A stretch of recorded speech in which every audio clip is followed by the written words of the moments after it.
pleasure to be here, and it's good to be able to share with you. What I'm going to be doing tonight is we're going to be discussing physics and the subject of light, right? And then we're going to see what the myths have to say about this particular subject. So we're going to start with the physics side of that and look into the subject of light and what it is. Light is this thing in the Bible they say God is light. And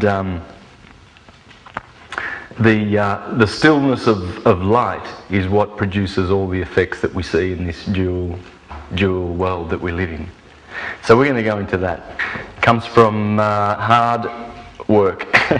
I don't have any special information given to me. I don't have visions or channel, or I don't have a guru. I don't, I don't have a crystal ball. No one gives me this stuff other than the good books that I read. So, and my own intuition. Excellent. Right? Intuition. That fella. So I want you to know that, because the stuff that I'm going to present, you can find. You'll find it. It's there. And I'm just going to point to it. So, what we're going to look out for is the characters in the myths that always turn up and do the same job. And in the Jewish and Christian paradigm, the character turns up on the masculine side usually as El. And the other side, either his twin brother or his evil opponent, is usually has the word Mag associated with it. So we're going to be looking for these characters, El and Mag. Okay? Now, what I usually like to do to start off my presentations is show people a graph. Okay? Because in this graph is where all the information is hiding. It's always been hiding there, and it's the fractal that we can look at in our mesocosm that we live in. We can look at it and we can see information in there. And this is how it works. I'm going to follow this old map. Alright, there's the Earth divided into two spheres, east and west. And of course this is the northern hemisphere and this is the southern hemisphere. Right? Now, see this sine wave here? As it goes up from the equator, this is the equator dividing the two hemispheres. So the sine wave starts over here and it reaches up 23.5 degrees north of the equator to the Tropic of Cancer. That's the Tropic of Cancer. Okay? And the sun spends 6 months in the northern hemisphere. From the northern hemisphere perspective, this is summer, because the sun is close. Down here, when the sun is down to the Tropic of Capricorn, this is winter. So that's how we're going to take it from now on through this presentation, this science. Okay? This is pure science. And what this tells you, this is an interface between the sun and the earth. This is the relationship that they have with each other. That's the sine wave that describes the relationship between a primary and its planetary parts of the system. In this case, the sun is the ruler of the solar system in this science, because it is the focal point of the solar system. It's the electric, vital part. And the planets therefore relate to, our Earth relates to the sun in this way. Okay?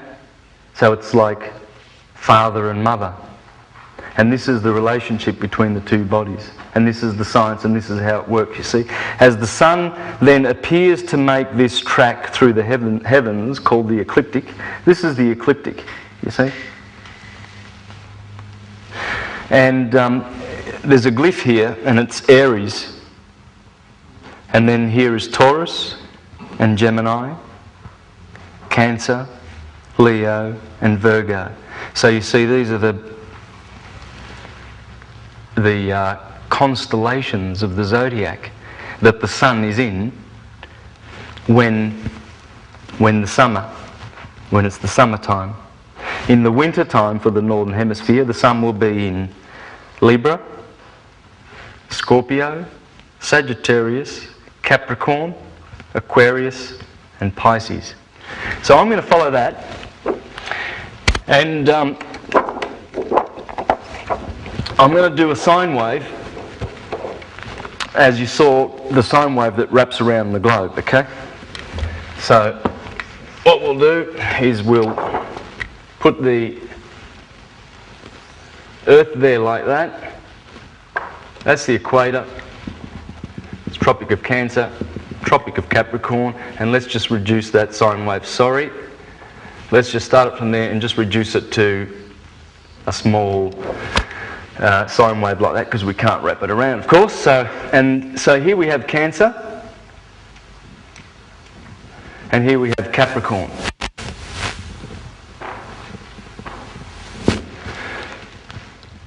Now what this means, what it means is when the sun arrives here at this point on June the 21st, you have a solstice. That's the longest day of the year in the Northern Hemisphere. Here, it's the shortest day of the year, right? In the Southern Hemisphere. So it hits the Tropic of Cancer. The sun will be in Cancer for 30 days or 30 degrees. And then the next sign that appears behind the sun is Leo for 30 days, 30 degrees. And so you've got Cancer, Leo and Virgo. And then before that you had the spring months. So you've got Aries, Taurus, Gemini. And that's the summer, right? That's the positive half of the yearly cycle, what they call the positive half of the yearly cycle. Because what we're dealing with here is the language of light, which is electromagnetism. You see, you've got an electric component to this and you've got a magnetic. Magnetism, Walter Russell says that magnetism is negative electricity. So you've only got one thing dividing itself. Positive electricity and negative electricity. Now, so that's the summer portion, and then as the sun continues for the next 6 months, you've got, there's the Tropic of Capricorn. On December the 21st, it hits the Tropic of Capricorn, and that's the shortest day of the year for the people in the Northern Hemisphere. But here is Libra, Scorpio, Sagittarius, Capricorn, Aquarius and Pisces.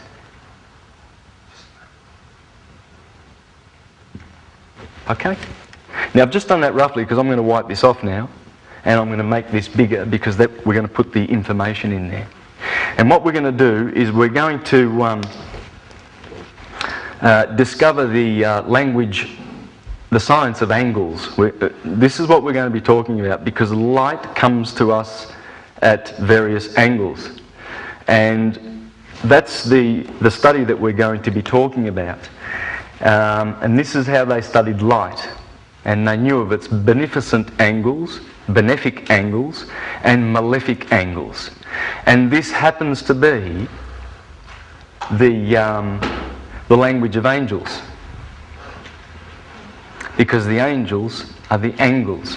You see, what they knew was this, that in a sphere, 90 degrees were bad angles. These were very dynamic, very powerful. Whereas 120 degrees, these were soft angles. Thomas H. Burgoyne calls this the angle of sorrow and the angle of joy. And this is the I got this picture from from The Light of Egypt by Thomas H. Burgoyne. I've been plugging this book a lot, so I'm going to be referring to this quite a bit tonight because it's the light of Egypt. Okay? So it's referring back to the original light of this doctrine or this science that was handed down to us by the ancients. And these are the angles that cause harm to us in the solar system when planets are found to be at these aspects toward each other. So you see here you've got the angular aspects of malefic rays, right? You've got 45 degrees, 90 degrees, 135 degrees and 180 degrees. They found those to be malefic. And these rays were beneficial. Notice 12 sixes, hexagon, and a triangle, 3. So you've got 3, 120 degrees. You've got a 6 in there, 60 degrees. And you've got a 12 in there, 30 degrees. These are good angles, right? This is the angles that they were concerned with this science of light. Because light is the producer of all things. Undivided light is what the cause is called. And as the light divides, it produces electricity and magnetism. And everywhere in this pattern, as you will see, electricity is followed by a positive pulse of electricity is followed by a negative. And for instance, these signs, Aries is known to be masculine, Taurus is feminine. Masculine, feminine, masculine, feminine. So there's a smaller pulse inside a pulse, inside a pulse, inside a pulse. You see? And so light is like this dipole unit, a photon, and it produces, like as a torus field, I'm going to show you some pictures of toruses and whatnot, and reproduces itself and creates all the forms that we see, which are only motion. For there is no substance to any of the things that we see. But please take note that here is the equinoctial point. Now we just passed that, right? It's March the 29th today. On the 21st, that's March the 21st. So we're about here now, okay? That's where we are in the pulse. And what you've got here is the two equinoxes where the light wave is balanced, and then here you have the wave amplitude where the light wave is out of balance, you see. Here it's exaggerated, as we shall see, and here it's depleted. So here we have photosynthesis in the summer, life, here we have death. This is considered to be masculine, this is considered to be feminine.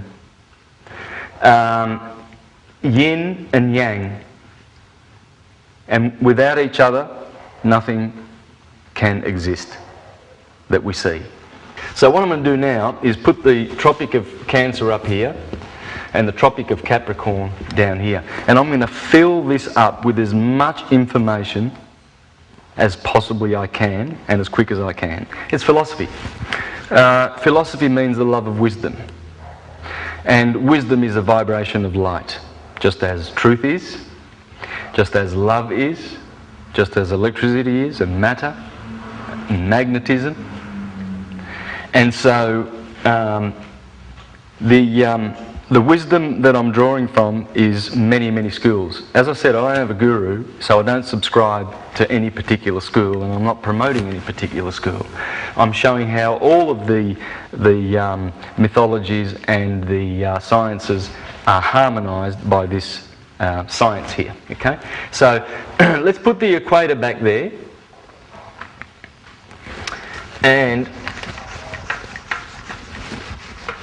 what we'll do now is fill in all the other details. So here's the solstices, okay, so there's your cross, the Christian cross.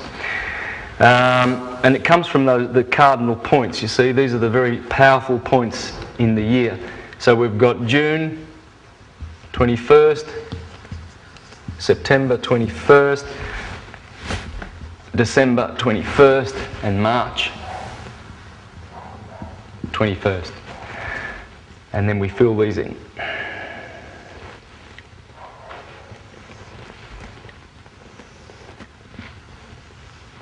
And so we've got Aries, Taurus, Gemini, Cancer, Leo, Virgo, Libra, Scorpio, Sagittarius, Capricorn, Aquarius, and Pisces. Now, what they did was they gave these 12 spaces, divided it between 4 elements, what they call 4 elements, the Platonic elements. And they are these elements here: fire, air, water, and earth. These are feminine, female, these are male, right? And these are the corresponding tetrahedra. You've got your tetrahedron here, octahedron, icosahedron, and hexahedron. Okay, these are the Platonic solids, the sacred angles, the angels. Remember the good angels and the bad angels. See how that gets to have. See that 4 square there, and see this triangle here. These are the good angles. Well, Plutarch. These are the Platonic elements.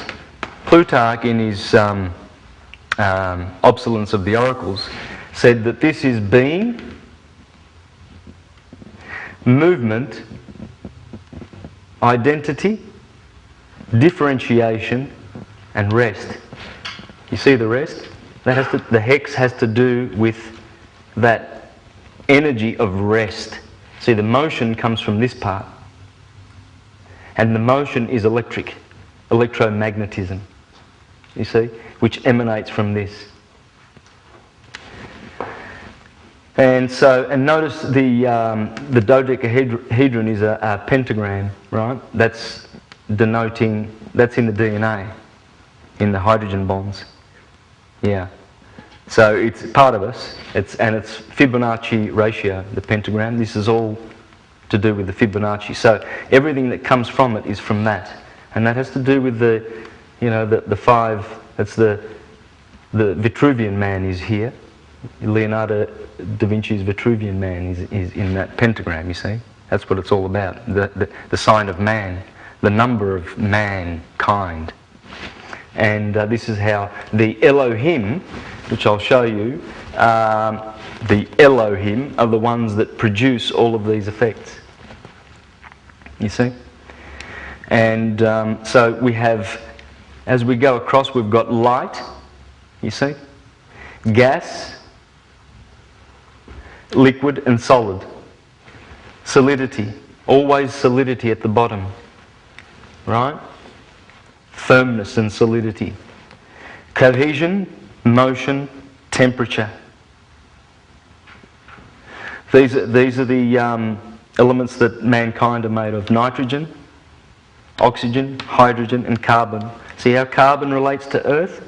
So take note of these, right? Have a bit of a think about this, because that's what I'm going to base the rest of this on.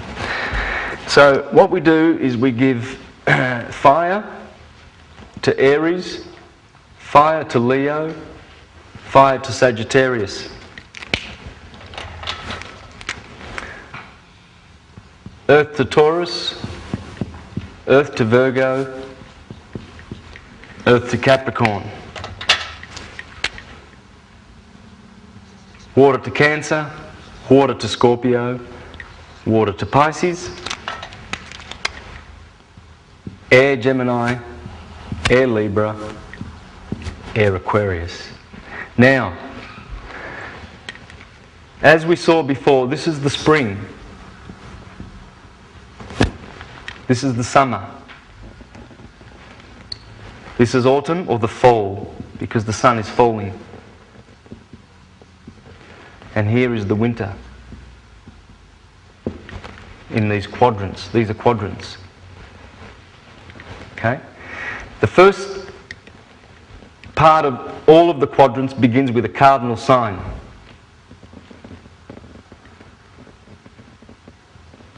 Because the cardo in Italian is a hinge. It's a door where the door opens on a hinge, right? So it's the door opener. Bang. When the sun goes through the equinox, we're in spring. That's the cardinal point, the beginning. Cardinal means beginning, starting. Fixed means there's fixed sign, fixed, fixed, and fixed. Then the next is mutable, mutable, mutable, and mutable. Okay? Now, so the cardinal signs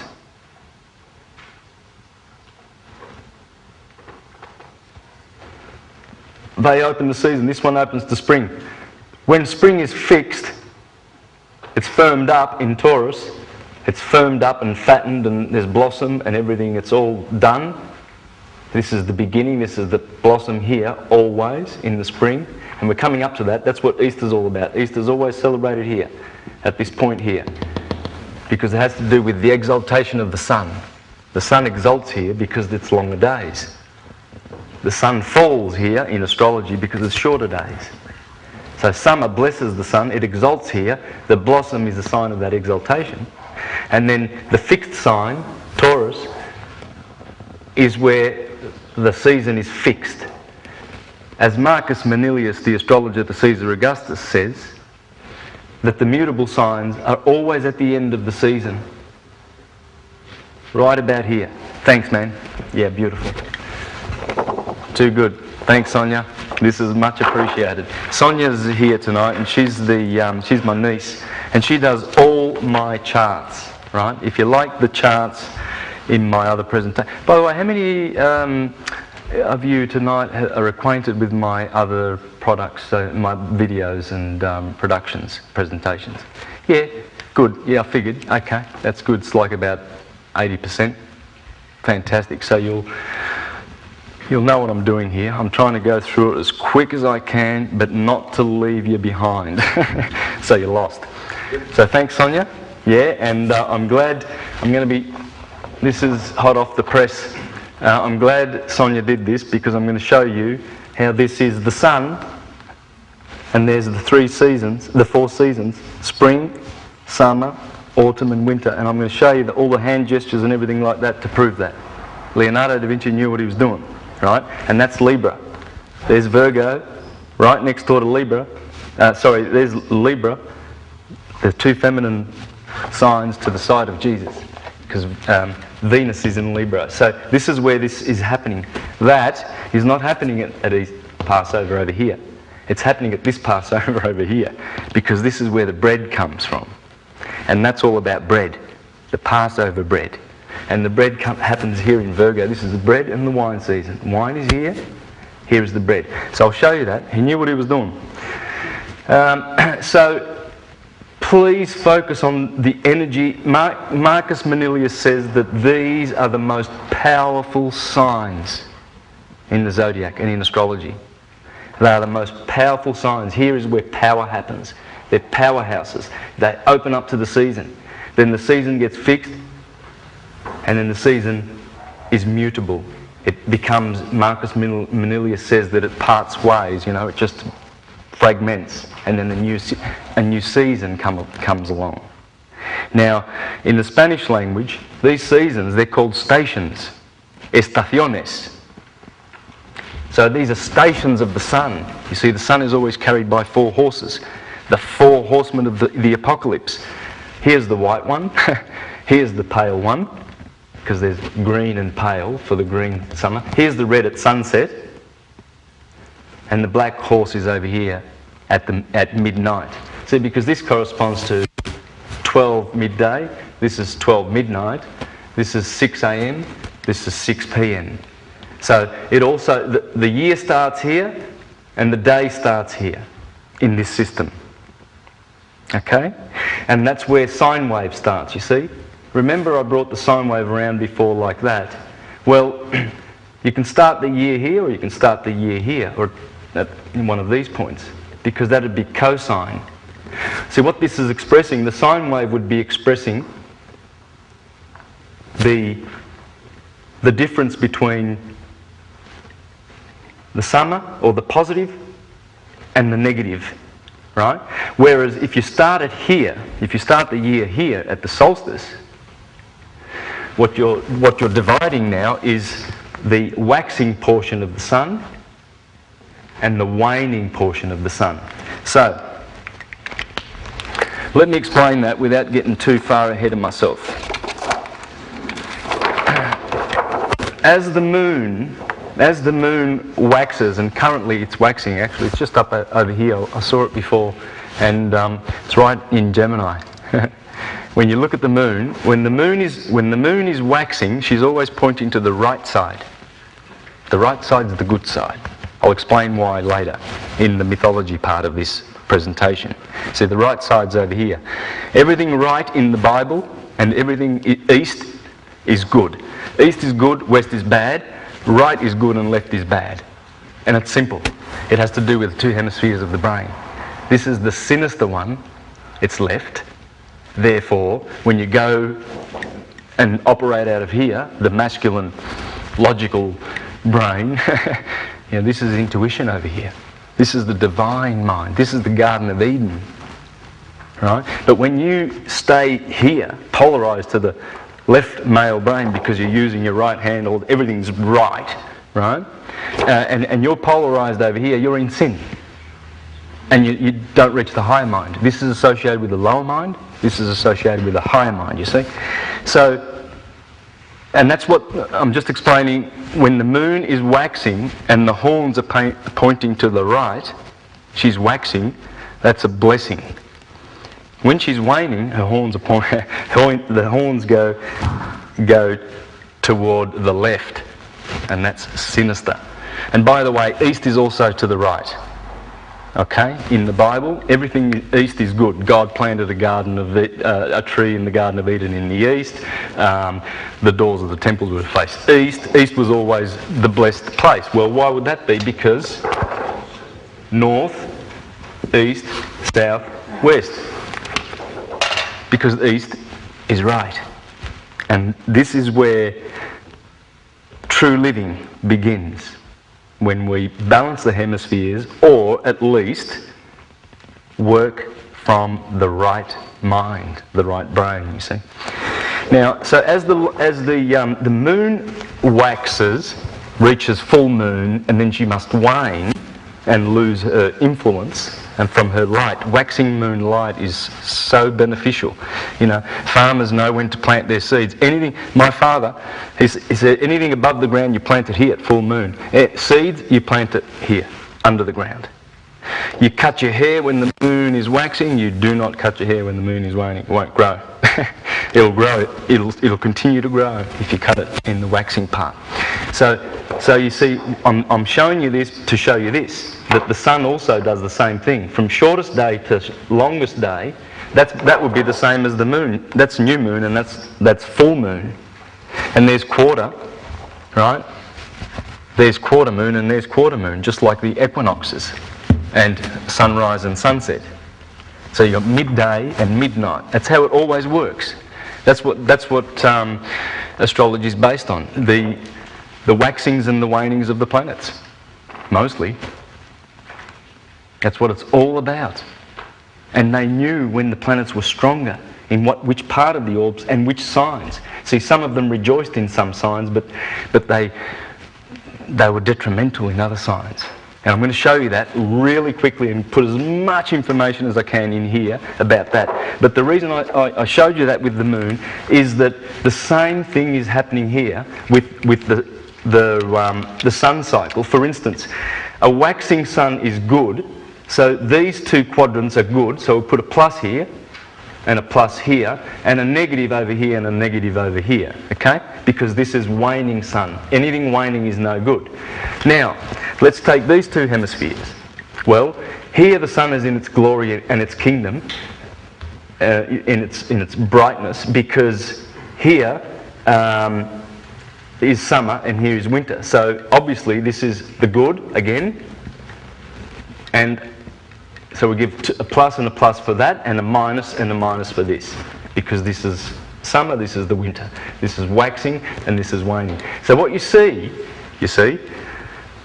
you're getting the positive spring because of the exaltation of the sun. The sun now has exalted here. This is brilliant. In astrology, this is the sign of the exaltation of the sun. And this is why Easter is always celebrated here, because guess who gets resurrected here? Now, I'm going into the mythology bit, which I wasn't going to. I should leave that alone. But this is where the sun gets resurrected. We're celebrating that. We're celebrating the Passover next week. See, because the sun has now passed over from this. This is the Red Sea, because the leaves turn red here at autumn. They turn red. This is green, and this is red, as I've depicted over here. I'm doing exactly the same thing as over here. If you want to flick your eyes over here every now and then, this is green. This is the winter, the red winter, and these are the signs of the winter. These are the signs of the summer.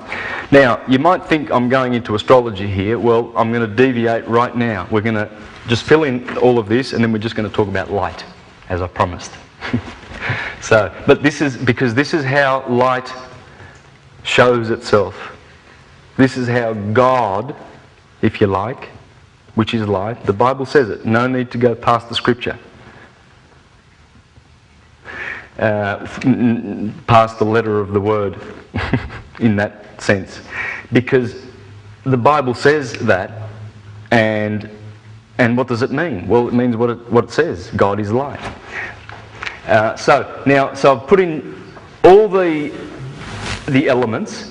Okay, so you've got fire, and by the way, fire represents electricity. So remember the characters I said we're going to look out for in the mythologies, El and Mag. There's the South Korean flag. Red and blue is always electricity and magnetism, fire and water. So that's your fire and water here, okay? Drawn from all of this Platonic science. This is no one's intellectual property, by the way. It's not Plato's, it's not anybody's. This just is. This just explains. It's based on this, based purely on this, and all the 360 degrees of angles that we get from the sun during the year. Those degrees are measured day by day. Every day as the sun progresses 1 degree around that circle and goes around those angles, he's going around with his angels, the holy angels, because holy comes from the word light. It's all about light. Light is angelic. They are the angels. The angles. Remember the good angels and the bad angels? So here we have fire and water, and of course these are the symbols for fire, earth, air and water. And you'll find blue and red in a lot of flags, like the Union Jack. Right? The Union Jack is red, white and blue. The white is neutral, but the red is fire and the blue is magnetic. And it's the British flag is exactly the same as this. It's telling you the same thing that this is telling you, only in a different language. You see, what they've got, the Union Jack, is like that, right? Well, this is the equinoxes and this is the solstices. The sun is always crisscrossing and making that sign. And Jack is Jacob, which means the sun. Right? So the Union Jack is the uniting of the 12 tribes of Israel. And as I will show in mythology, these are the 12 tribes. So let's get back to that. I've got one more thing to put in here. What the scientists, what they knew from this science is that there were 7 planets and they had their rulerships in these signs. Here was the sun. So the sun here in Leo and the moon here in Cancer. There you go, okay? Then you had, next to them were always Mercury, and I'll put him like that because I think if I put an M there,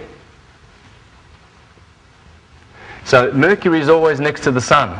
In fact, in any astrological chart, Mercury is never more than 28 degrees away from the sun, because physically you can never see it more than 28 degrees away from the sun. Just like Venus, I think it's 48 degrees. She's never higher than 48 degrees, and never full.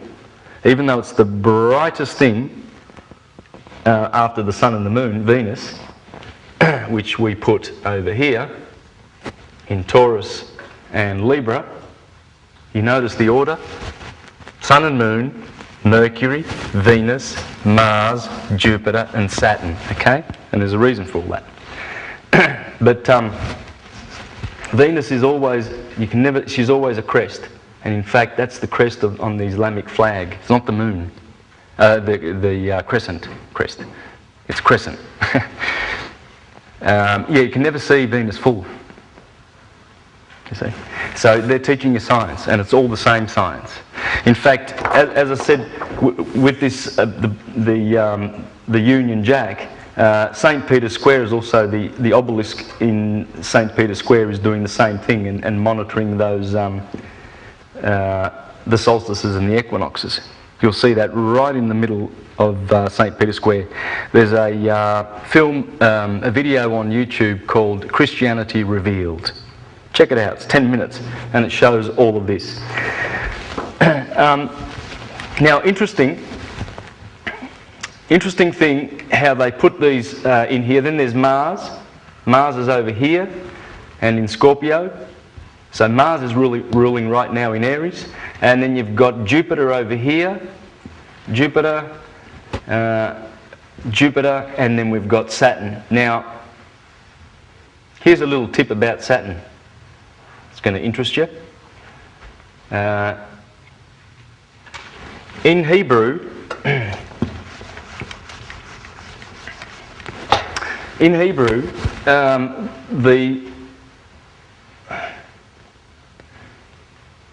the letter L, something like that. Letter L.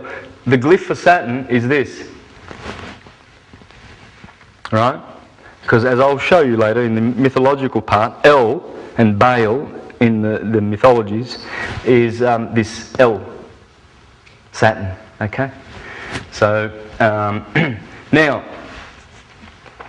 so what we've got, guys, is, as you can see, we've got all the elements. What are they doing there?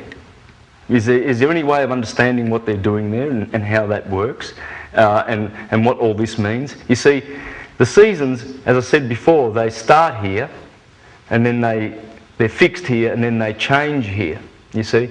So cardinal, fixed, mutable has to do with birth, growth and death, generation, operation, dissolution. Here's another one. Brahma, Vishnu and Shiva, the creator, the preserver and the destroyer. In fact, you ever wondered why they've got their 4 arms? They each have 4 arms. Here's the creator, here's the preserver and the destroyer. And that's the 3 phases in which everything is happening. In the universe, everything is born and then grows and then decays. And so there it is. And you see, so that's why in the Bible also God is always loving, or He's the God of war. Now I'm going to go into that in the next part about how we've just totally misread and misinterpreted the Bible. Because everything that happens in it is actually happening inside of us. The Holy Land is inside of us. I'm going to show you, it's beautiful. But this is what this science is showing. This is the science of light. Paracelsus said this, and I'm reading from a brochure from Manly P. Hall, his Mystical and Medical Philosophy, about the subject of light. Now, he opens in this brochure and says that the findings of Paracelsus included the discovery of hydrogen and nitrogen. So we're talking someone who knows his stuff. He's a scientist. But Paracelsus was known to be an astrologer too, and he cured people with herbs. This is what they don't want you to do now. No curing. They're going to treat your disease, and it's going to cost you heaps. If you want to be cured freely, you have to find that, you know. But what they want you to have is a treatment. But Paracelsus was, I think he also contributed to homeopathy and naturopathy and all of that, toxicology. He was right into, I think he might have even discovered zinc. Zinc is associated with his name. Anyway, he was an astrologer. And he also explained to the world the origin of the, he was writing to this, he was a Neoplatonist, he was a Hermetist. Okay? And this is what he said. Paracelsus held that true knowledge is attained in two ways, or rather, that the pursuit of knowledge is advanced by a twofold method, the elements of which are completely independent. In our present terminology, we can say that these two parts of method are intuition and experience. To Paracelsus, these could never be divided from each other. The purpose of intuition is to reveal certain basic ideas which must then be tested and proven by experience. Experience in turn not only justifies intuition, but contributes certain additional knowledge by which the impulse to further growth is strengthened and developed. Paracelsus regarded the separation of intuition and experience to be a disaster. That's what they've done. Intuition's here, experience is here, and intellect is here. This is what interferes. This is the sinister side. Okay? And that's why the serpent, you know, the serpent on top of there's always the two serpents intertwined around the caduceus, and one is here and one is here. And that's the serpent, the negative one, that says to Eve to eat of the fruit of the tree of knowledge, because here is unity and here is duality. You see? Good and knowledge, good and evil. If you want to eat from the fruit of the tree of good and evil, it's living in the left brain.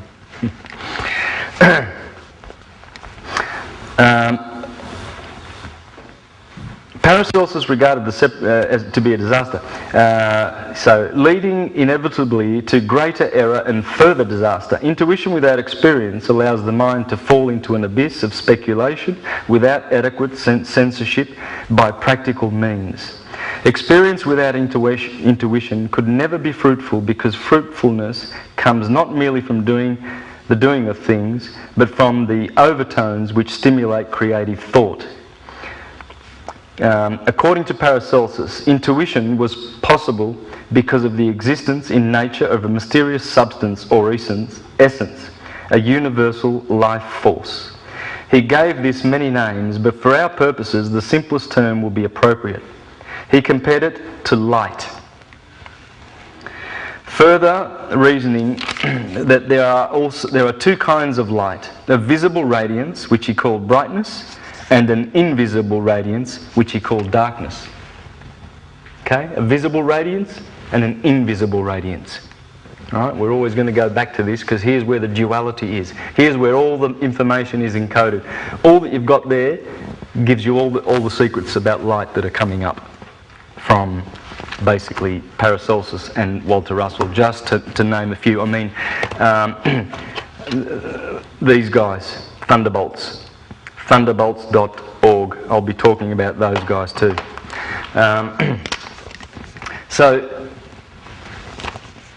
A visible radiance, which he called an invisible radiance, which he called darkness, and a visible one, which he called brightness. There is no essential difference between light and darkness.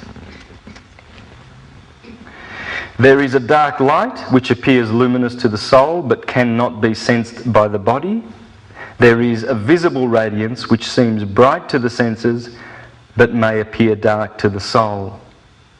We must recognise that Paracelsus considered light as pertaining to the nature of being, the total existence from which all separate existences arise. Light not only contains the energy needed to support visible creatures and the whole broad expanse of creation, but the invisible part of light supports the secret powers and functions of man, particularly intuition. Intuition, therefore, relates to the capacity of the individual to become attuned to the hidden side of life.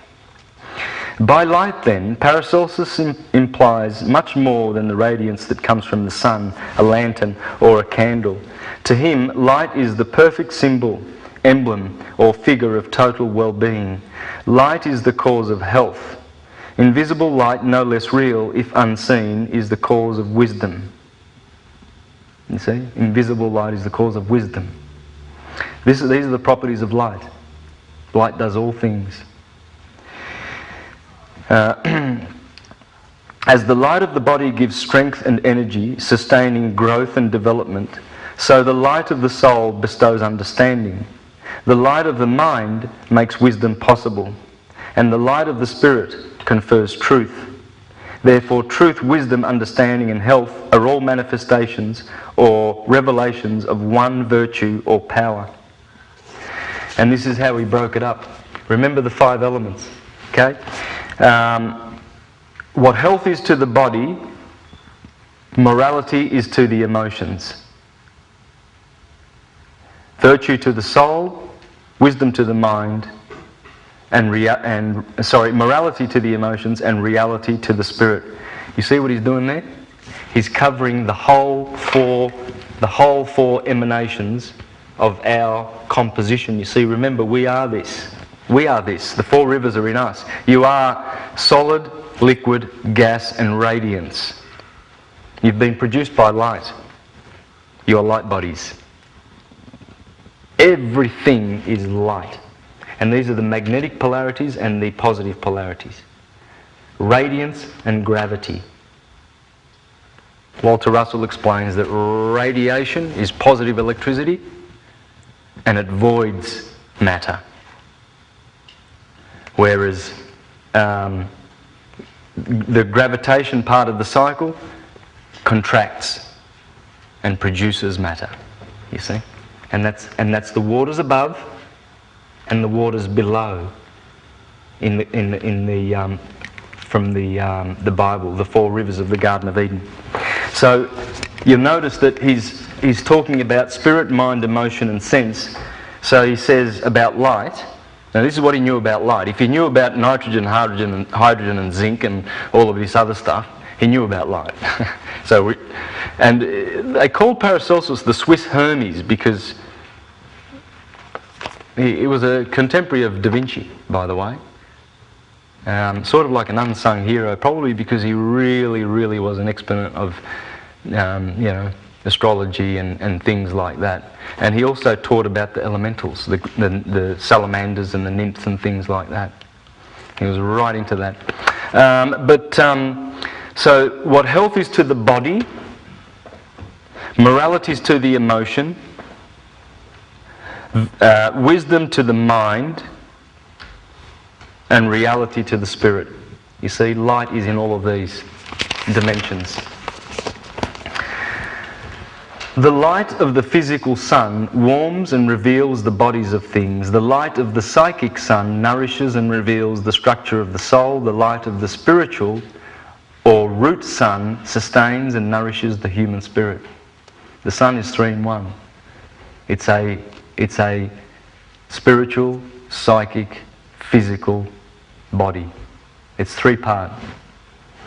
And all the Neoplatonists knew this and taught this. This is where you get the Trinity, the Father, the Son, and the Holy Spirit, which I will go into. Paracelsus mentions that The Pythagorean definition describes deity as an infinite being whose body is composed of the substance of light and whose soul is composed of the substance of truth. Truth is therefore a kind of light, and when it shines, a kind of darkness is dissipated. Truth is to the darkness of ignorance what the physical sun is to the darkness of nature. There is also a spiritual sun, and a total energy. The total energy of this sun dissipates total illusion, that is, morality or materiality. The spiritual sun is forever dispelling the kind of darkness which we call death. The psychic sun is forever dissipating the kind of darkness which we call ignorance, and the physical sun is forever dissipating crystallization. You see how profound the subject of light is. Light is like water. Water can be solid, liquid or gas, and light has the same nature. Light is that's why Jesus in the Gospel says, I am the light of the world and no one comes to the Father except through me, you see. Because this is this light. It's talking about the divided light. Because as we will see later, Jesus always takes the character of El. In fact, in Matthew chapter 1:23, it says, the virgin shall give birth to a child and they shall call him Emmanuel. Emmanuel. And that's where the character of El turns up, and we'll do that in the second half. Walter Russell, A New Concept of the Universe. And I mean, there's just so much here I want to share with you about light and electricity. Because his physics were just impeccable. He was a genius, and he had his pineal gland open when he was young, he recounts. And that gave him deep insight into the workings of nature and electricity. So he really, really understood electricity. And I mean, it's just beautiful what he has to say. His wife wrote the foreword to his book. Now, he was a contemporary of Edison and Einstein and all these guys. And he's well known. Man can reason, this is his wife in the introduction, man can reason with his senses, but he cannot know with them. Reasoning is sense thinking, not mind knowing. Thinking and knowing is two different things. He has also produced effects without knowing their cause. The senses have not revealed to man that this is a substanceless universe of motion only. Neither have they told him the principle of polarity, which divides the universal equilibrium into pairs of oppositely conditioned mates to create a sex-divided electric two-way universe. Now that's his wife in the foreword. Now,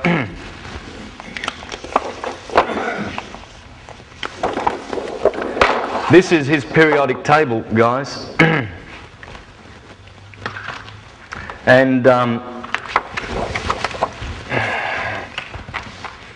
it's 9 octaves, you see.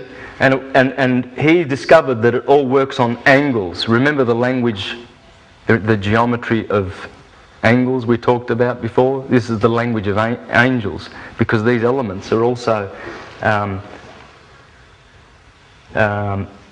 tabulated according to their vibration, you see. This is what the periodic table of the Western world does not do. So he's cracked the code, and carbon is the middle vibration of all of this whole system. It all revolves around carbon, basically. And these are all the little harmonics of these vibrations and the elements, and everything goes up the periodic table. And they all vibrate at different vibrations, you see. So it's all different rates of motion. All the 92 elements, he says, there's nothing, it's motion. It's pure motion.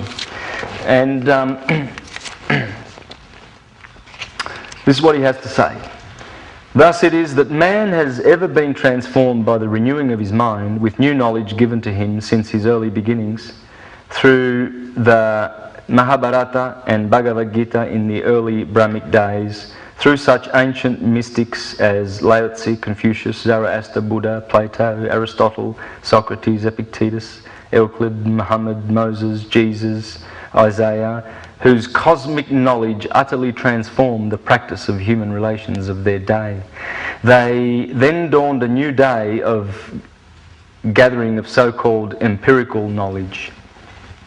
Then dawned a new day of the gathering of so-called empirical knowledge, which is gained through the senses, by research and observation of effects of matter in motion, rather than through the consciousness of inspired mind in meditation, which is the way that mystics and geniuses acquire their knowledge. You see? This empirical stuff. You get taught what to believe and what to think. That happens at church, usually. Yeah? Or at institutions of learning, you see. So it highlights the necessity of one being using the right mind and the intuition and meditation. This is where that happens.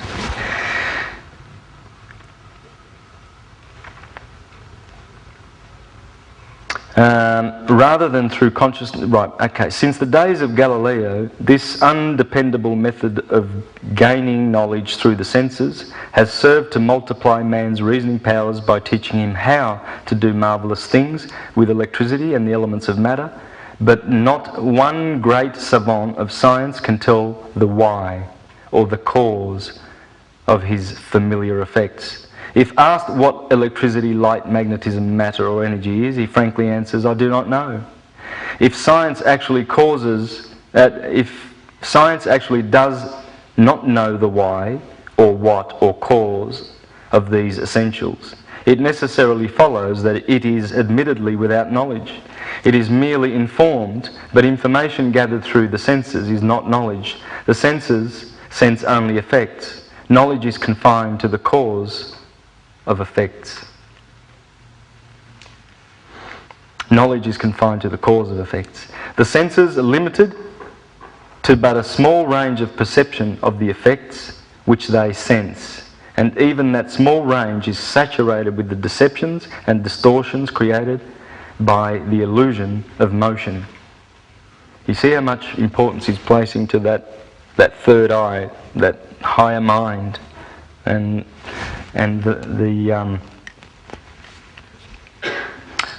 right brain. It is impossible for the senses to penetrate any effect to ascertain its cause, for the cause of illusion is not within effect. For this reason, the entire mass of so-called empirical knowledge which science has gained by reasoning through the senses is invalid. Light is not waves which travel at 186,000 miles per second, which science says it is. Electricity is the only force which God makes use of to create this universe. That's it. And that's what these guys are saying at Thunderbolts. Now, I really recommend you check out these videos. You can see them on YouTube. Remembering the End of the World and Symbols of an Alien Sky. And these are David Talbot and Wallace Thornhill. Wallace Thornhill's an Australian scientist. And they're teaching plasma cosmology and electric universe. Okay?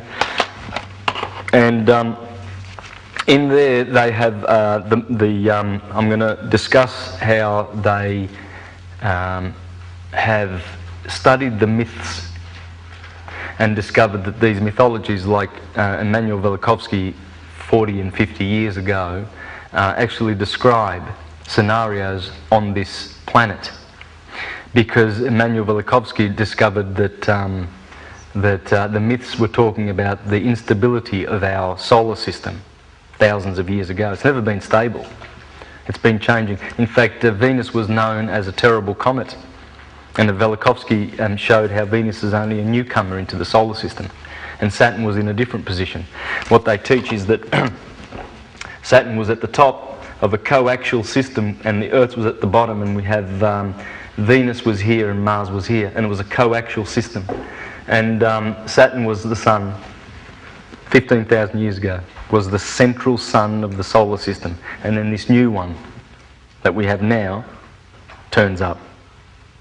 Right? And these are scientists. These are not guys who are... this was a coact, and then Saturn was kicked off his place, and this harmonises with the mythologies about the Golden Ages, because Saturn ruled the Golden Age. When Jupiter takes over, see, when Jupiter takes over, that's his father, Kronos. And the mythologies say that Jupiter introduces the 4 seasons. So whatever happened with this configuration 15,000 years ago, and this all fell out, and it was coaxial. You see, remember the bad angels and the good angels? Well, you can't get any of those angles, right, if you're in a coaxial relationship with your primary. If Saturn was the primary sun of the solar system, as they show in this video and in all of their works, well then you can never have a bad aspect with the primary. So it's the Golden Age, you see.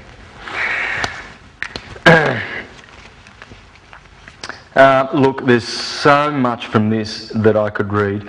That which science calls magnetism and believes to be a force which has the power of lifting tons of steel is God's still light, which balances and controls the equality of electric division, but electricity alone performs all the work of this universe. The magnetic light, which controls the universal balance, performs no work whatsoever. The positive electric condition compresses large volumes of light waves into small volumes by winding them up centripetally into spiral vortices by thrusting inward from without. That is what gravitation is. The negative electric condition expands small volumes, so one contracts it and one expands. And he shows that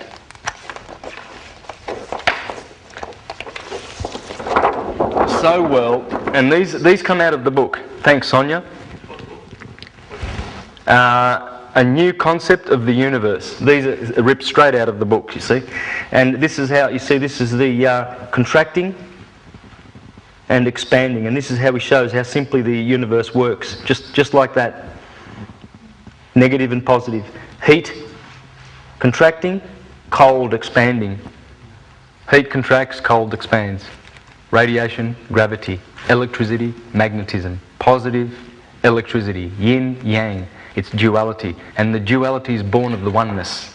God is one. God is light, God is love, God is... Hebrews 12:4, I think, says Jehovah God is a blazing sun. That's what it says. Ecclesiastes 11:7 says, well, I'll read it from my very old and worn Jehovah's Witness Bible. When I was that's what I used to carry with me going door to door for 22 years, right?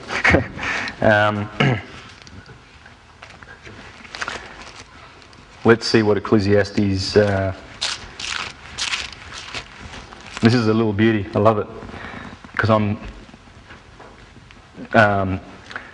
promoting solar gazing and walking on dirt for taking extra electric intake into the organism. Solar gazing is very important. It's electric. It goes straight into the nervous system.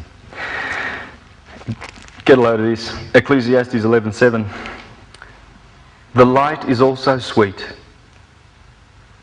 and it is good for the eyes to see the sun. Yeah. It's in there. It really is in there. You know, Job 38:32, I think it is. Job, can you tell forth Mazzaroth? So it's going to get juicy in the next half. But I do really want to share some really good... I've highlighted some great points from here before we have a break, and then we'll get into the mythological part. Okay? Unfortunately, I've got so much material that I prepared here, but I had to start without going with my notes. Usually I'm guiding myself with notes, so I'm probably not keeping a pace with my schedule.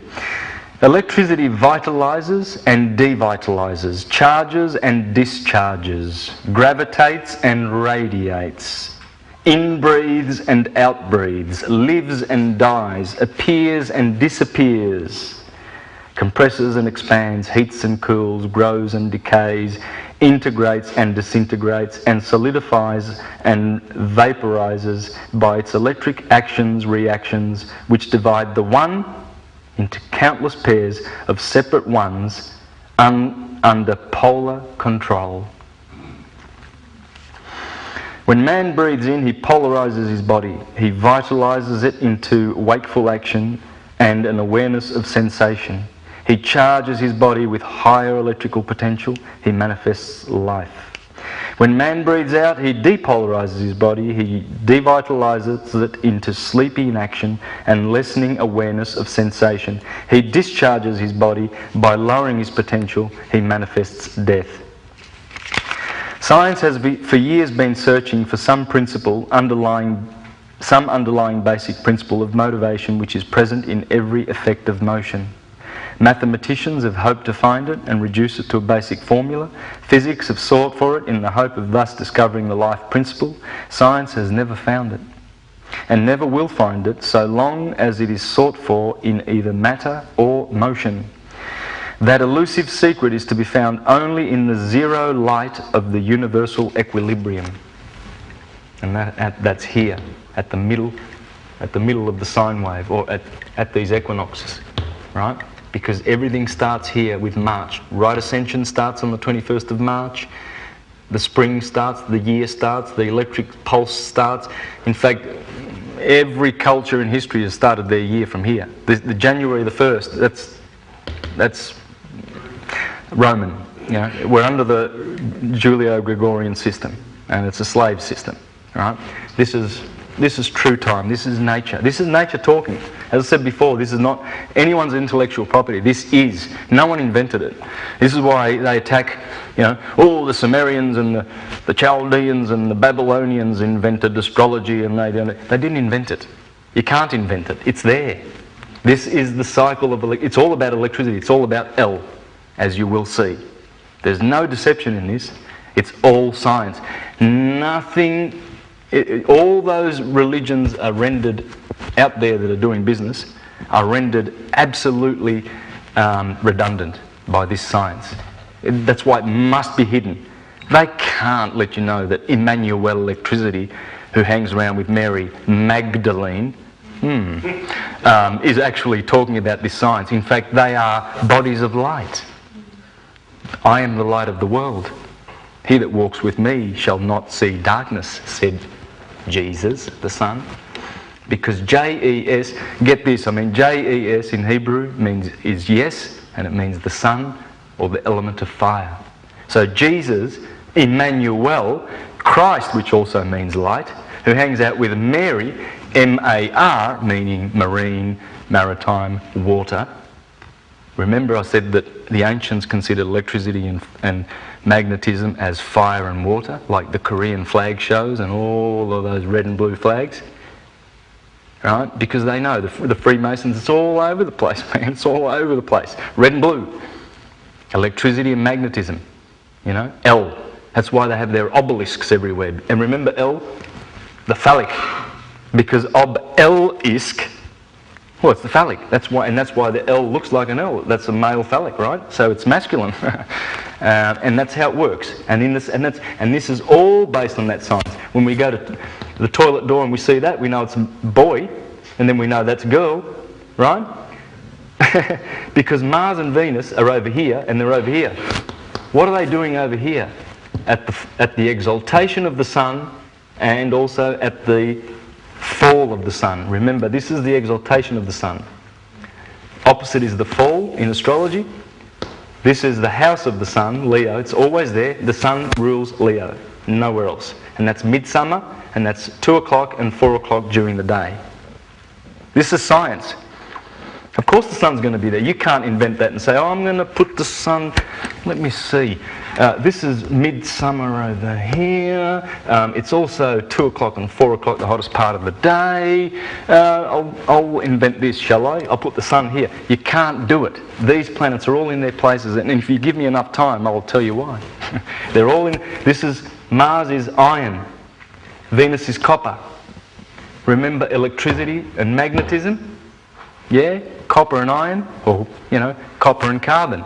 It's in here, copper and carbon. This is all copper and carbon. Your pineal gland and your pituitary gland. One's masculine and one's feminine. It's always copper or carbon.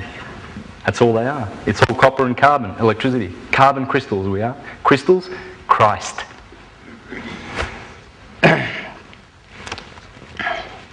There's more to come. Few more minutes. I've got all the best quotes.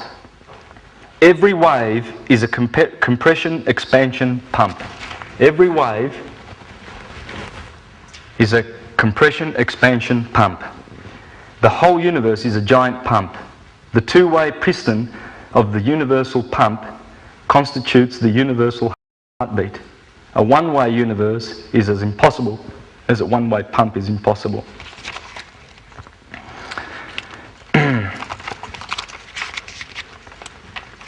Electricity is an effect of strain, tension and resistance caused by the energy of desire in the light of mind to divide and extend the balanced unity of the one still light of universal mind into pairs of many divided units of thinking mind. This is mind thinking. That's what it is. Electricity is mind thinking. That's what is saying here. When electric strains and tensions cease to oppose each other, electricity ceases to be. Electricity is dual action-reaction. When dual reactions cease to vibrate, electric effect is voided by the one universal condition of rest. Sound vibrations of a harp string are an electrical effect. Sound, an electrical effect. The electrical vibrations of sound are a division of undivided silence. Sound is just undivided silence. Or divided silence. When sound vibrations cease, silence has swallowed them up, voiding them. It's a bit like that.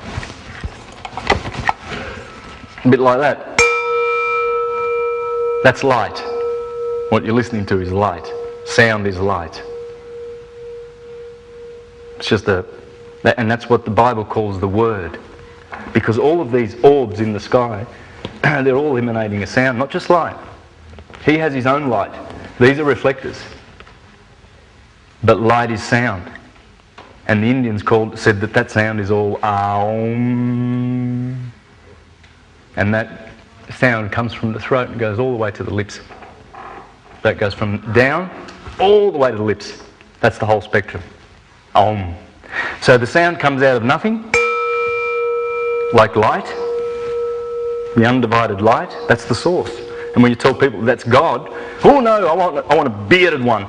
I want the patriarchal, hierarchical, interventionalist, supernatural, monotheistic, authoritative autocrat. God. Give me that one. You know, the one that Monty Python and stop groveling. But that's what they want. And when you tell them, but hang on a minute, look, please just go to the Bible, right? There are 4 scriptures in the Bible, and after this we shall have a break, because I know Ian's going to want to be on time. And I will have a 15-minute break and get straight back into it if you don't mind. I've got so much stuff if you're really interested in getting real deep into this subject. But there are 4 scriptures in the Bible that define God.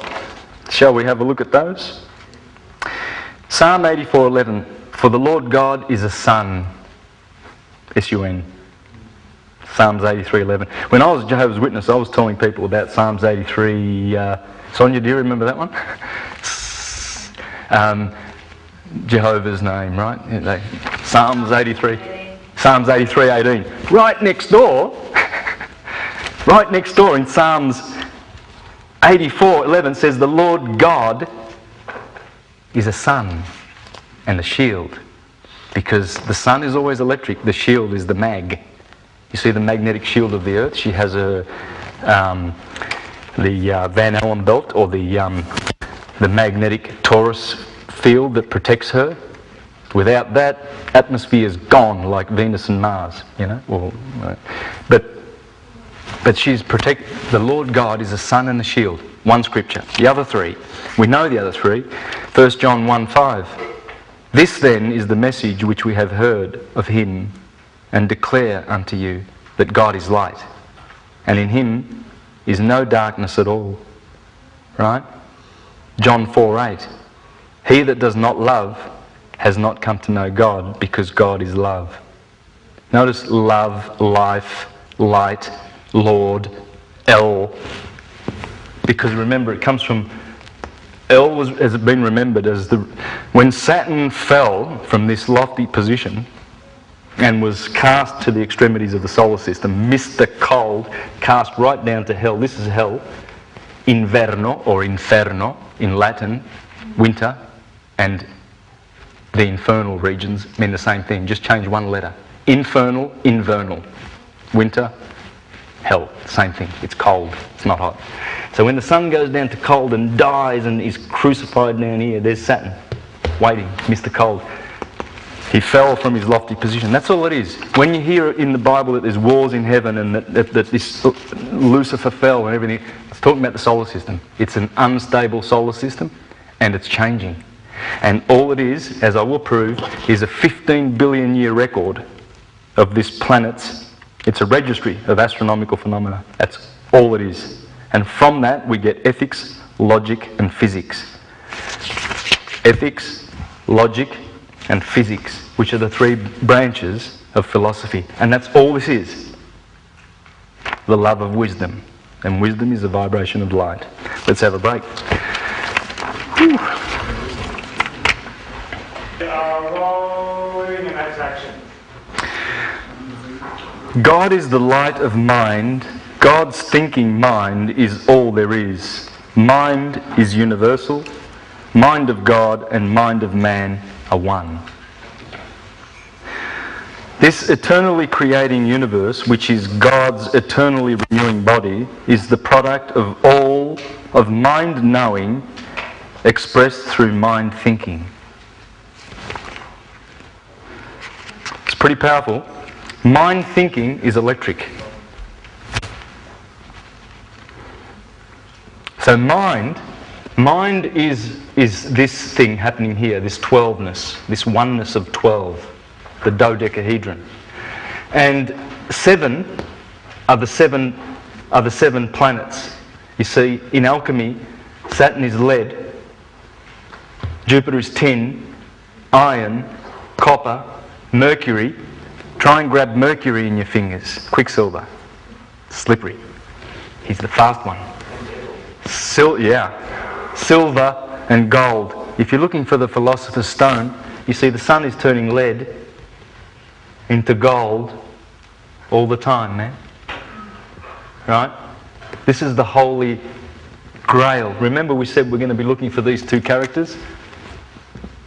El and Mag. Yeah? Well, let's remember electricity radiates. Ra. And let's put here Ra and radiation and gravity. Can't see that text. Can you grab a black one? Yeah.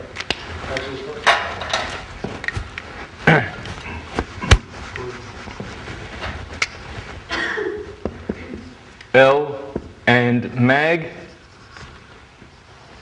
Ra and gravity, Gra. Right? Remember, everything is light.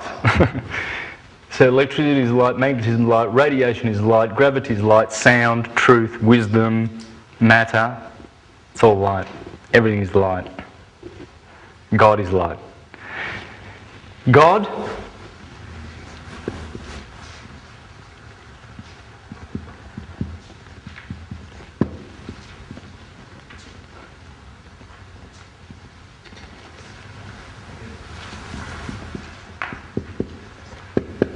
geometrically ordered divinity. Remember, we also said generation, operation, dissolution, Brahma, Vishnu, Shiva, the creator, the preserver, the destroyer, right? Birth, growth, decay. Here we have a two-ness, there's a oneness here, there's a two-ness, there's a four-ness, and there's also a six-ness. 2, 4, 6, feminine numbers. They are all even numbers. 2 is the number that Pythagoras spat on the ground when it was mentioned, because it destroyed unity. Cause is 1, effect is 2. Cause is 1, effect is 2. Cause is undivided light. As it divides and polarizes, it gives us positive and negative magnetism, and that's all there is. Electricity radiates, magnetism gravitates. Emmanuel, and they shall call his name Emmanuel, and his girlfriend will be Mary Magdalene. Yeah? Jesus and Mary. JES is the son. See, this is all solar knowledge. The Koreans knew it, they put it on their flag. What about the Japanese? Take note of this, the Japanese kanji for Nihon. Nihon, 2 words, Ni and Hon, the sun and book. This is the kanji. You've seen that before. Hon is this and this is Ni. This is the sun. And this is Hon or knowledge, book or knowledge, the tree of knowledge. My Japanese friends tell me that this used to be, that used to be, this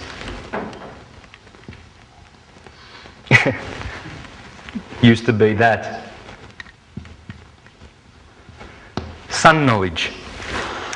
It's knowledge about light. It's on the Japanese flag.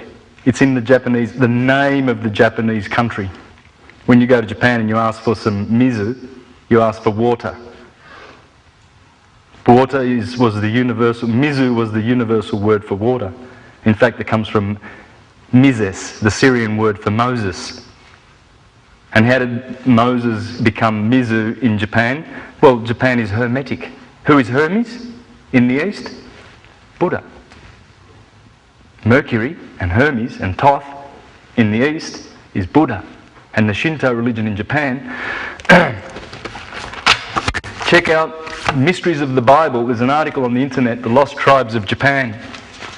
And it shows how the Shinto religion is pure Hebrew, all of it, the lot of it. And it shows all the symbolism. Okay, Mysteries of the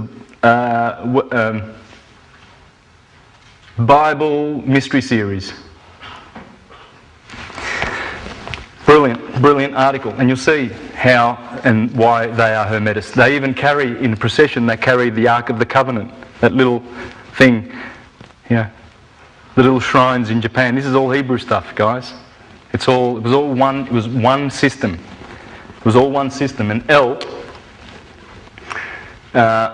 you'll find, this is an interesting word, is Ra-El. Do you think they knew anything about light? Isis, Ra and El, because the son will be born from the virgin. The virgin is magnetism. They come from each other. Yeah, you see? And Isis gives you the radiating electricity. This is why all of these orbs, this is Michael. This is Gabrielle.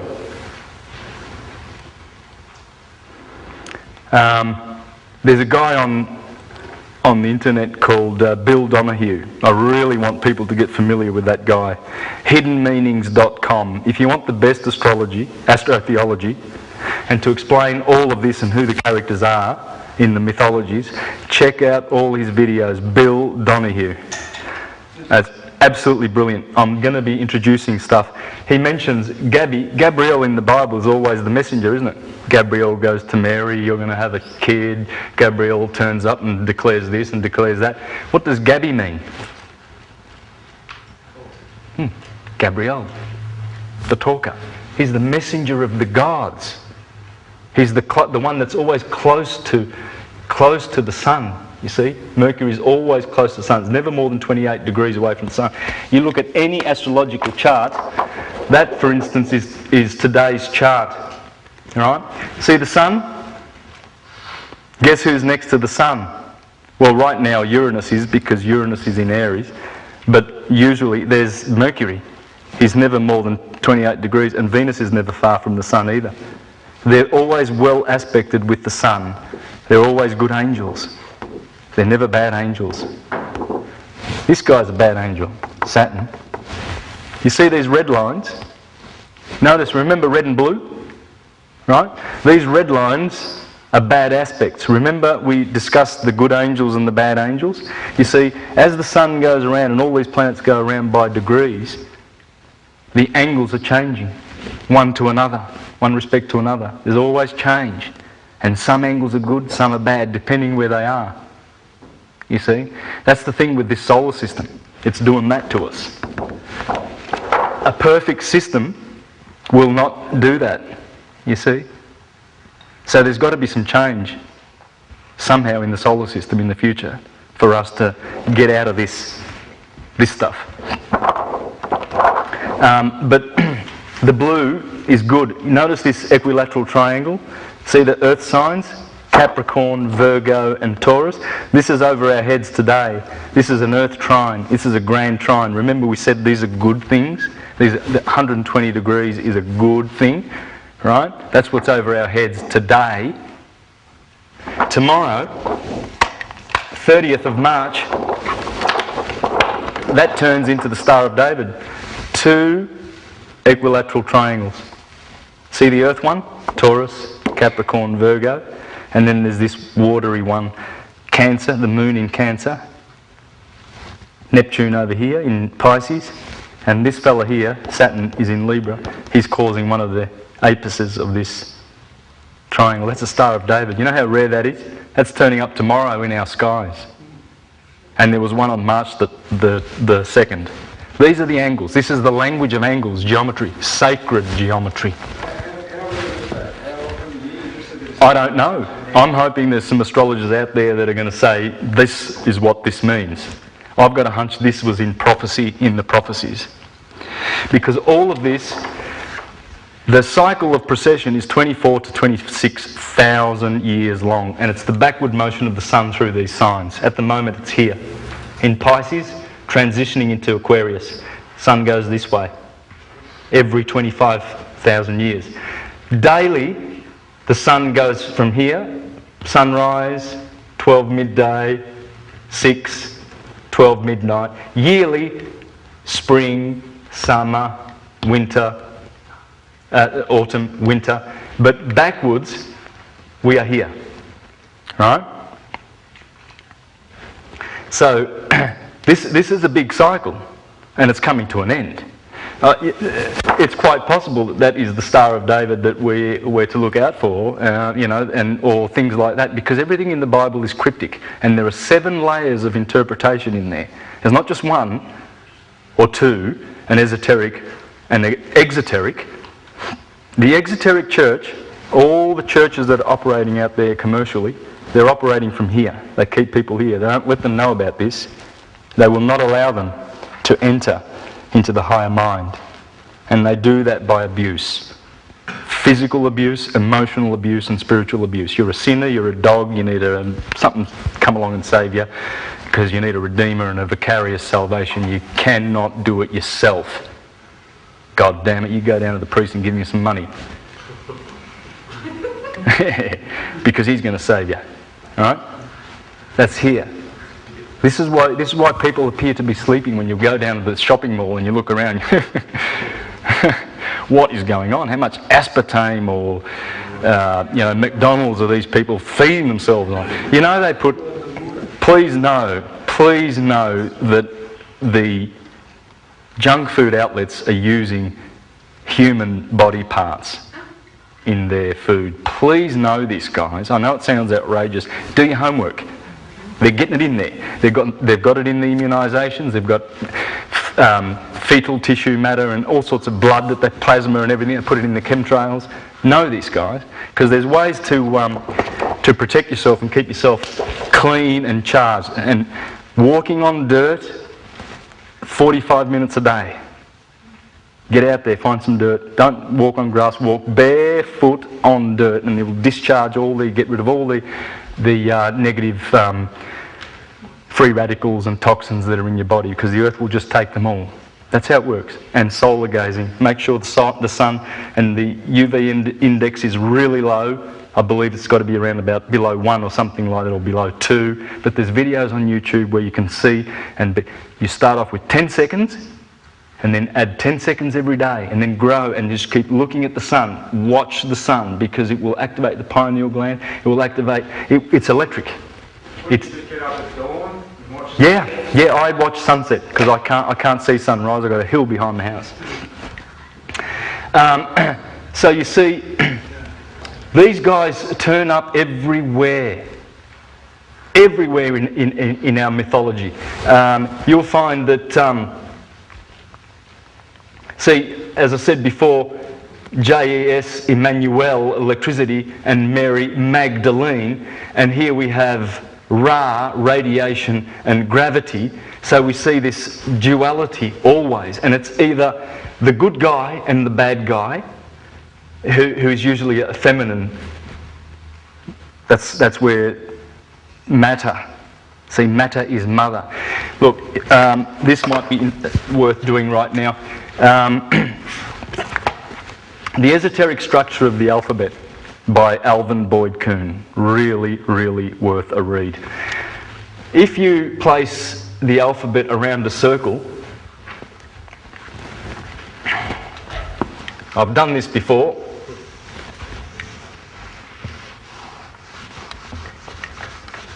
In other videos, but and you start with A here, and the middle letter will invariably be M in all the major languages of the world. Okay? M is always in the middle. It's the mother, it's the matter, it's Mary, it's Magdalene, it's marine, it's maritime, it's all those water, feminine, this magnetic stuff, gravity. Here is levity, here is gravity. Okay? So this is grave. Grave. Interesting, the word grave. Gravity. What's a graveyard? Here is death, here is life, you see? Mary Magdalene is the first one. Who's the first person that rocks up when Jesus is resurrected to go to the tomb, to go to the grave? Yeah, Mary Magdalene's the first one to go to the grave to see Jesus arisen. It's all there. Now if we start with, and we go like this, A, B, C, D, E, F, G, H, I, J, K, L. Remember L, the phallic next to M, electricity and magnetism. You always put an E in front of L. Like the Spanish have el guapo, el muchacho. That's the masculine pronoun, el. In Italian we say il. And we also say, if a guy's good looking, we say bello. See, L is in there, man. And a girl is bella. See, that's Baal, because Baal is the sun, or Saturn. And Baal and Saturn, they're good looking, aren't they? Well, they think they are. You know, the sun. So bello. See where it is? It's hiding in everything. Absolutely everything. You just have to notice it. I'm going to point it out. M, N, O, P, Q, R, S, T, U, V, W, X, Y, and Z. Abba is father. Remember fire and water, red and blue. Abba is father. M is mother. See all this M and N? They are, the sign of Aquarius goes like this. That's the glyph in Egyptian. The Can someone spell that for me? Hieroglyph? Is that right? H-I-E, hieroglyph. What's this? Holy writing. What do we call the Bible? The holy writings, the holy scriptures. They're glyphs. They're writings. Holy is light. L-O-L is the same as E-L. It's all the same. O-L-U, elder, elite, the chapel, the evangel, the angel, Israel, Michael, Gabriel, Elohim, Elios. It's all that male L, that obelisk stuff that's going on, electricity, right? So, see this water? Remember we put Mary is maritime, marine. Here we've got nautical, navy. You see, because these are the crests of a wave. Water. This is all water. So we've got the Father, the Mother. Where's the Son? Can anyone see the Son there? It's pretty obvious, guys.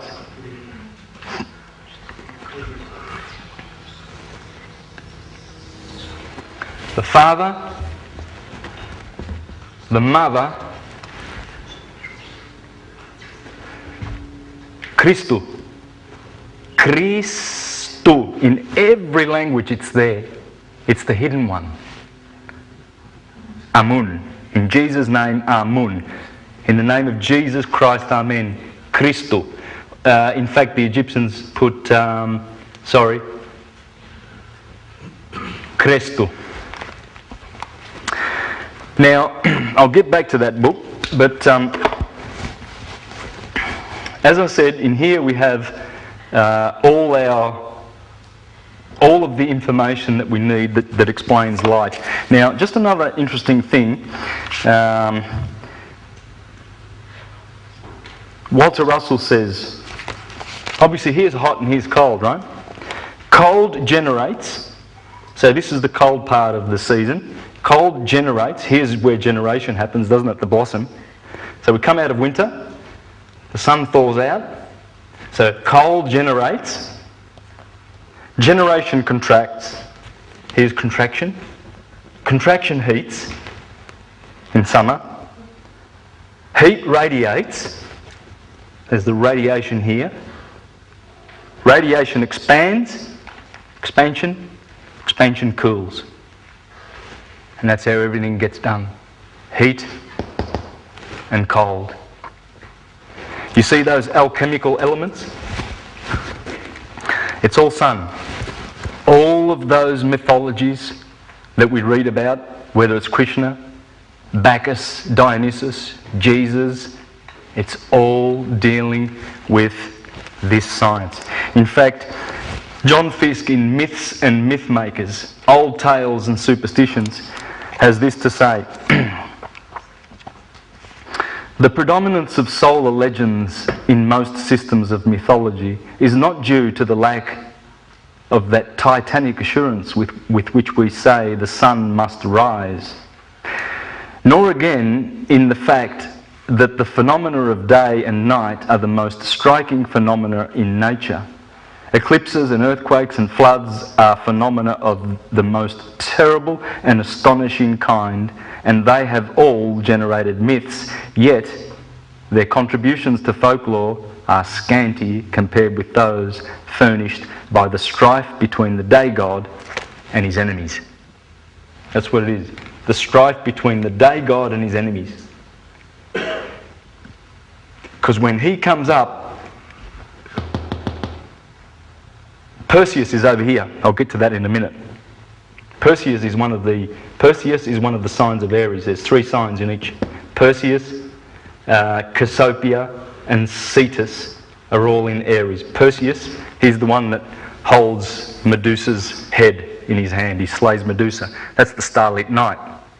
So it's all about the sun and his enemies. Little Red Riding Hood, that's the sun. Gets eaten by the wolf. The wolf of darkness is over here. Lupus is one of the signs of Libra. When the sun goes down every day here and it sets, Little Red Riding Hood gets devoured by the wolf, Lupus, which is one of the deacons of Libra. It goes on and on and on and on. It's all there. This is. It wasn't invented. It's not like they looked up in the stars and said, that looks like a scale. Yeah, we'll put a scale. It doesn't work that way. They don't look like it. There's only one sign up there that looks like anything that it's supposed to, and that's Scorpio. It's the only sign that looks like a scorpion. Leo doesn't look like. They do and they don't. That's not, those, as I will explain, those constellations are just conveniently there to remind us of the symbolism that is behind it. Because as one must remember that this is also going on. And Aries always starts there at the head. There's Aries, the glyph for Aries.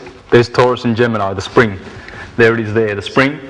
And there's the summer here, these three signs. And then these are all the winter months. And you see how it works in the body. Aries is in the head, and your 2 feet are Pisces. And see the middle, Libra? That's right where Jesus is right now when he's with his 12 apostles. See, this is Jesus and his 12 apostles. Leonardo da Vinci here showed, so you got the 12 pillars here. These are the 12 stations, and this is the temple of God. Right? Here are the seasons: spring, summer, autumn, and winter. And there's so many little telltale signs to help you, and there's clues that the genius Leonardo da Vinci put in this picture. Aries. Now it's been cut off here. I don't know why, but it's a bit longer here. But Aries is always the head. You start your horoscopes there. You start everything with Aries. It's the right ascension, the lot. Everything starts here. The day, the year. This is the spring. This used to be called Primus. This month was called Primus. Primus, Secundus, Tertius, Quartus, Quintus, Sextus. And then guess what's over here? September, the 9th month. Because Aries is the first. It's always the first, and it's the head. Here's Aries, Taurus. See Gemini? That's Gemini. Remember our little man? Whoops. Have a look at the third guy. Aries, Taurus. Look at Gemini. What's he doing with his hands?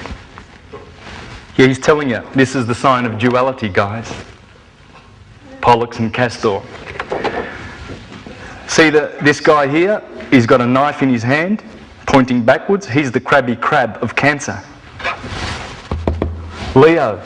He's the guy that's the only one that's leaning on the table. He's the lion of the tribe of Judah.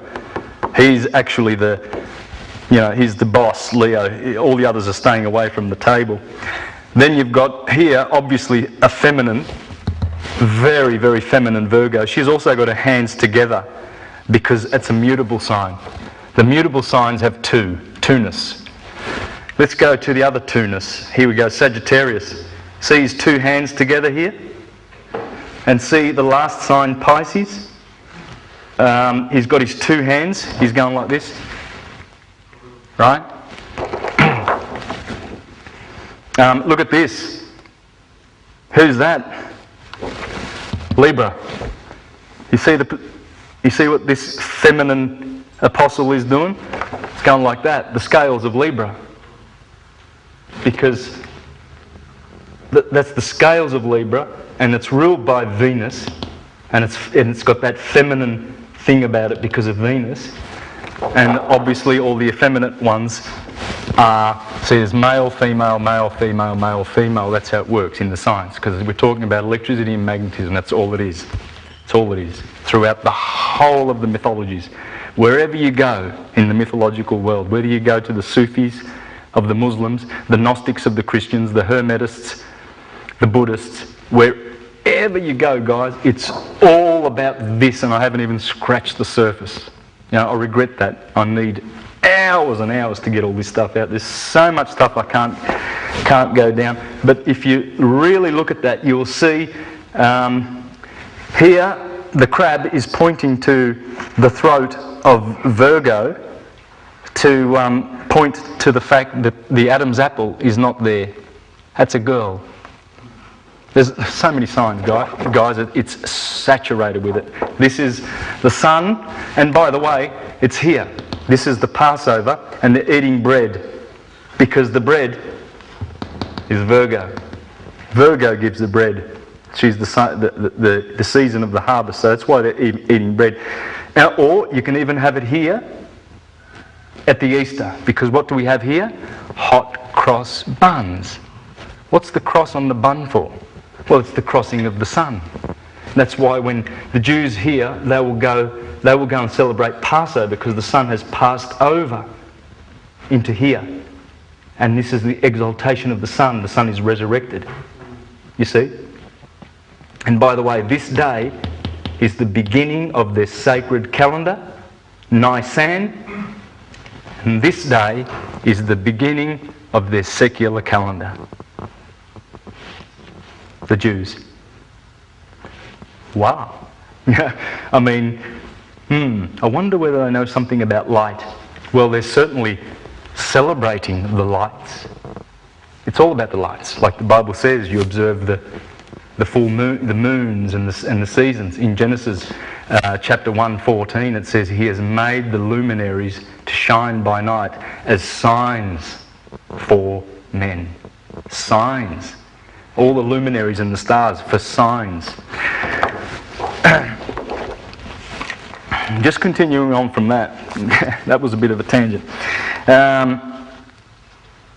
The sun myths have been so prolific because the dramatic types to which they have given rise are of surpassing human interest. The dragon who swallows the sun is no doubt a fearful personage, but the hero who toils for others, who slays hydra-headed monsters and dries the tears of fair-headed damsels and achieves success in spite of incredible obstacles, is a being with whom we all can sympathise and of whom we never weary of hearing. Of course, we're not going to weary of hearing stories about the sun. Whether it be the Trojan War, the Ennead, the Metamorphoses, whatever literature you read, it's all about light. All of it. Everything deals with light.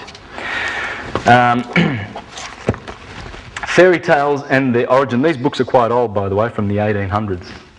John Thackeray Bunce, Fairy Tales and Their Origins. There's so many good points in here, but I'll just have to limit myself to the very, very, very few.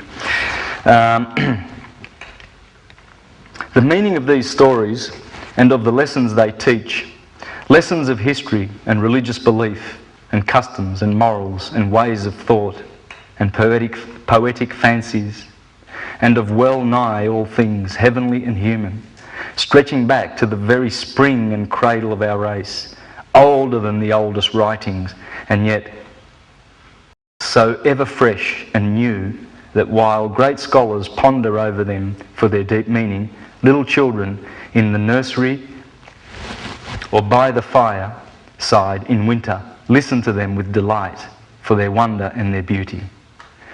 Else, if there were time and space, we might tell the story of Jason and show how it springs from the changes of day and night,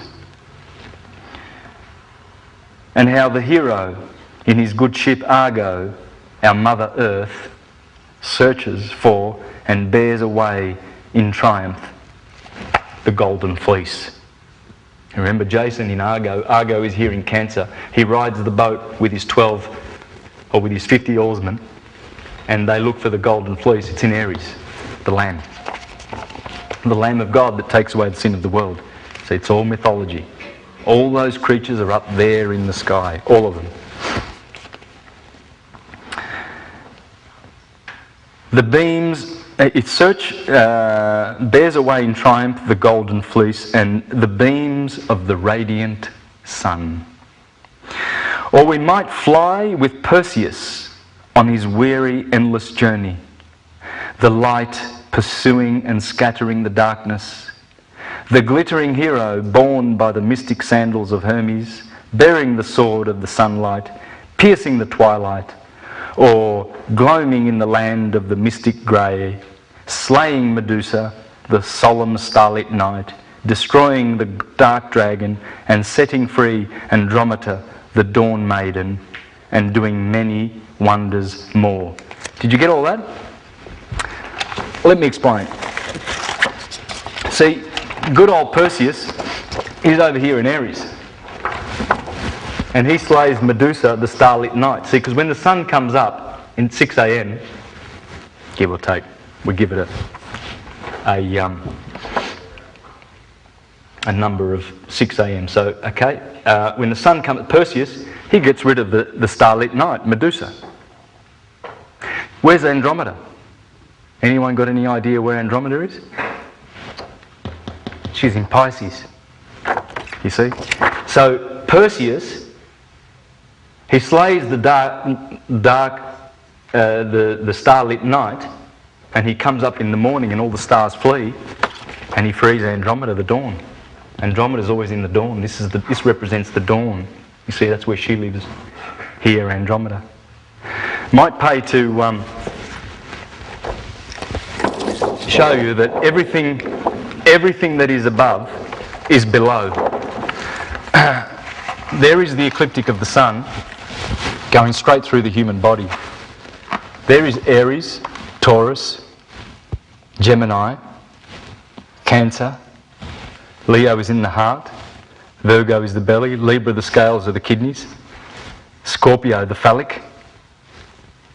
Sagittarius, Capricorn, the bones. This is very important, Capricorn. It rules the knees and the bones. Aquarius rules the shins and the blood circulation. Pisces, the 2 feet, rules the nervous system. To the left are the northern stars, and to the south are the southern deacons. There's always 3 per sign. So in the north of Aries you have Cassiopeia and Perseus, and you have Cetus in the south. Okay? To the north of one of the deacons of Taurus is Auriga, the hero. To the south is Orion. Orion is always south. He's the only hero in the south. All the rest are northern. There are 7 heroes here, and there's 48 constellations in all. They're in your body. This is you. Leonardo da Vinci said the workings of the human body are an analogy for the workings of the universe. Protagoras said, man is the measure of the universe. If you want to know anything about the universe, you study that. That's the model. It's all there. And all those stars line up. There are 4 red stars in the sky, and they all happen to be one here in Virgo, which is called Bootes. There it is. Bootes is red. Antares in Scorpio. Aldebaran in the bull. Taurus is in the head, of course. And Orion. Betelgeuse. That star's about to go supernova. Right? These are the 4 red stars, you see. And they all correspond. See the generative area, the fire in the belly, the fire in the genitals, and the fire in the mind. These red stars. Is that a coincidence? I don't think so. There's a lot there, guys. In the Taurus constellation, if you have a look at the work of Danny Wilton on the YouTube site connected to my website called Starscream, he talks about the Orion Nebula and all the stuff that's going on in here. And he's suggesting that the Orion Nebula, which is right in here, at the bottom part of where Orion's sword is the pineal gland. Okay? Because this is the centre of creation. Creation is happening here in the mind. This is the heavens. This is the Holy Land, guys. All of this is the Holy Land. Okay? And as the sun goes through the Holy Land, there's a gospel that is told. And that's the gospel of everything that happens to you. Everything. The whole lot of it. It's all about light and those angles of light.